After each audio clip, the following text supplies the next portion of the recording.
2025లో నా best memory ఏంటి అంటే నేను పాడతా తీయగాలో పాడడం, అందరు జడ్జెస్ని చూడటం నాకు చాలా బెస్ట్ మెమొరీ. ఇక్కడ 2025 జర్నీలో ఎవరికైతే థ్యాంక్స్ చెప్పాలి అనుకుంటే అది ఎవరు? చిన్నప్పటి నుంచి పాడుతా తీయగాల్లో పాడాలి, ఒకసారి కనపడాలి అనేది నా కళ. సో నన్ను సెలెక్ట్ చేసినందుకు Anil sir, director Anil sir, జడ్జెస్కి థ్యాంక్స్ చెప్తాను.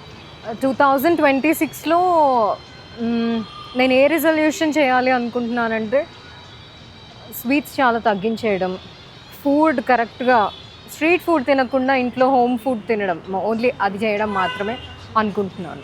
అందరికీ నూతన సంవత్సర శుభాకాంక్షలు మా పాడుతా తీయగా టీం నుంచి. నేను ఈ రౌండ్లో ఒక లెజెండరీ సింగర్తో పాడబోతున్నాను. So don't miss this magic.